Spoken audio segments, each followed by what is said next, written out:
नमस्कार, मैं हूं गीतिका पांडे और आप देख रहे हैं मध्य प्रदेश का number 1 news channel clean news MP. चलिए देखते हैं मध्य प्रदेश की सभी शाम तक की मुख्य खबरें फटाफट अंदाज में।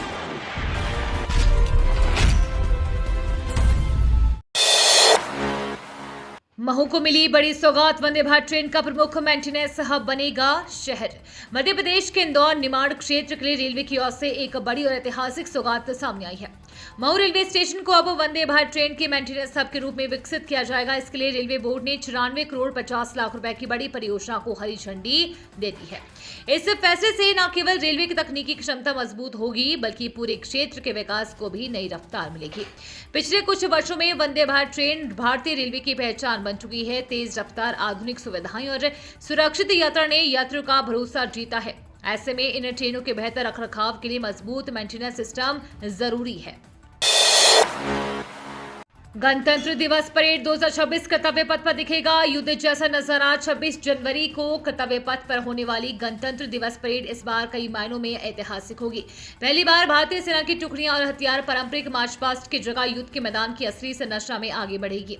दुनिया भारत की सैन्य ताकत का वह स्वरूप दिखेगी जैसा वो किसी जंग के दौरान होता है। इस ऐतिहासिक परेड के मुख्य अतिथि यूरोपीय परिषद के अध्यक्ष एंटोनियो कोस्टा और यूरोपीय आयोग के अध्यक्ष अर्सुला वॉन डेर लेयन होगी। मध्य प्रदेश में भाजपा ने बदली रणनीति। अब एक मुश्त होगी निगम मंडल में नियुक्तियां। भाजपा ने राजनीतिक नियुक्तियां की अपनी रणनीति में बदलाव कर दिया है। पार्टी पहले कई किस्तों में राजनीतिक नियुक्तियां करना चाहती थी, लेकिन केंद्रीय नेतृत्व से मिले निर्देश के बाद सभी दर्जा प्राप्त मंत्रियों की सूची एक साथ निकाली जाएगी। इससे पहले पार्टी की तैयारी थी कि प्रदेश के सभी विकास प्राधिकरण और क्षेत्र विकास प्राधिकरण जैसे विंध्य, बुंदेलखंड, महाकौशल विकास प्राधिकरणों में अध्यक्ष उपाध्यक्षों की नियुक्ति पहली किस्त में करने की तैयारी थी। इंदौर में तार्किक त्रुटि वाले 5.79 लाख मतदाताओं को जारी होंगे नोटिस। इंदौर जिले में चल रहे विशेष गहन पुनरीक्षण के तहत दावे आपत्तियों की सुनवाई जारी है, लेकिन इस बीच निर्वाचन आयोग ने 5.79 लाख मतदाताओं को लेकर तार्किक त्रुटि निकाली है। अब इन मतदाताओं को भी नोटिस जारी किए जाएंगे। इन मतदाताओं का रिकॉर्ड अब वर्ष 2003 की मतदाता सूची से मैप तो हो गया है, लेकिन विवरणों में विसंगतियों के कारण वे संदेह के घेरे में है। अब इन विसंगतियों का समाधान किया जाना है। दरअसल निर्वाचन आयोग के सॉफ्टवेयर द्वारा मतदाताओं के रिकॉर्ड मिलान के दौरान 5 प्रकार की तार्किक त्रुटि चिन्हित की थी। उज्जैन व्यापार मेले की चमक से कम हुआ इंदौर का राजस्व। 8.79% की कमी। उज्जैन में लगातार दूसरे वर्ष आयोजित हुए व्यापार मेले का सीधा असर इंदौर परिवहन कराली के राजस्व पर दिखाई देने लगा है। व्यापार मेले में छूट देने की चमक के दौरान इंदौर जिले में पंजीकृत होने वाले कई वाहन उज्जैन में पंजीकृत हो गए। इस वजह से वर्ष 2025 में इंदौर परिवहन कार्यालय में वाहन बिक्री में 0.30% और राजस्व में 8.79% की गिरावट दर्ज की गई है। 2024 की अपेक्षा बीते साल 77 करोड़ रुपए कम राजस्व प्राप्त हुआ। परिवहन विभाग के आंकड़ों के अनुसार 2025 में इंदौर में 1,98,530 वाहन पंजीकृत हुए, जिसमें से करीब 805 करोड़ रुपए का राजस्व मिला।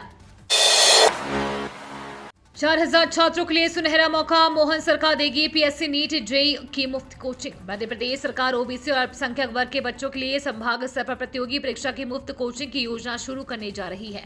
इस योजना के तहत बच्चों को पीएससी नीट जेईई, क्लेट और अन्य प्रतियोगी परीक्षाओं की तैयारी कराई जाएगी। योजना के लिए 17 करोड़ रुपए खर्च होने का अनुमान है। इससे करीब 4000 छात्रों को लाभ मिलने की उम्मीद है। अन्य पिछड़ा वर्ग एवं अल्पसंख्यक विभाग ने इस योजना का प्रस्ताव तैयार कर शासन को भेजा है। अनुमति मिलने के बाद कोचिंग देने वाले संस्थानों के चयन के लिए टेंडर प्रक्रिया शुरू कर दी जाएगी। कोर्ट की नाराजगी के बाद अब इंदौर का बीआरटीएस खुद तोड़ेगा नगर निगम। इंदौर का धूरा टूटा बीआरटीएस अब नगर निगम के लिए परेशानी की वजह बनता जा रहा है। ठेकेदार ने फायदा न होने के चक्कर में काम छोड़ दिया है और नए ठेकेदार राजी नहीं है। इस कारण अब बीआरटीएस नगर निगम ने खुद तोड़ने का फैसला लिया है। दरअसल प्रदेश सरकार के फैसले के बाद 10 माह पहले नगर निगम ने ही हाईकोर्ट से बीआरटीएस तोड़ने की अनुमति मांगी थी और ये कहा था कि बीआरटीएस के चौराहों पर 8 ब्रिज बनाए जाना है। कोर्ट ने अनुमति दे दी है, लेकिन 10 माह बाद भी बीआरटीएस की रेलिंग और बस स्टेशन नहीं टूट पाए हैं। उत्तर से चली बर्फीली हवा ने एमपी को कंपाया। पहाड़ी राज्यों में लगातार हो रही बर्फबारी का असर अब मध्य प्रदेश में साफ नजर आने लगा है। उत्तर दिशा से आ रही सर्द हवाओं ने प्रदेश के तापमान को तेजी से गिरा दिया है। नतीजन, भोपाल, शहडोल और रीवा संभाग समेत उत्तरी मध्य प्रदेश में कड़ाके की ठंड पड़ रही है। वहीं कई जिलों में घना से मध्यम कोहरा लोगों की मुश्किलें बढ़ा रहा है। शहडोल जिले के कल्याणपुर में न्यूनतम तापमान गिरकर 3 डिग्री सेल्सियस तक पहुंच गया है। प्रदेश के करीब 25 शहरों में रात का पारा 10 डिग्री से नीचे दर्ज किया गया है, जिससे जनजीवन पूरी तरह ठिठुर गया है। मां नर्मदा जयंती पर 19 से 25 जनवरी तक होगा भव्य आयोजन। खंडवा, इंदौर, इच्छापुर सड़क मार्ग स्थित मोरटक्का नर्मदा तट के नाव घाट, खेड़ी एवं खेड़ी घाट में होने वाला ये आयोजन प्रतिवर्ष हजारों श्रद्धालुओं की आस्था का केंद्र बनता है। अनुमान है कि इस वर्ष भी बड़ी संख्या में श्रद्धालु मां नर्मदा के पावन जल में स्नान कर पुण्य लाभ अर्जित करेंगे।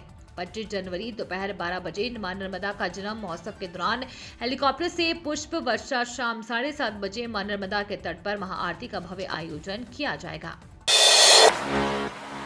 मध्य प्रदेश में विजयपुर उपचुनाव को लेकर कभी भी आ सकता है हाई कोर्ट का फैसला। मध्य प्रदेश की राजनीति में लंबे समय से सुलग रहा विजयपुर विधानसभा उपचुनाव विवाद अब निर्णायक मोड़ पर पहुंच गया है।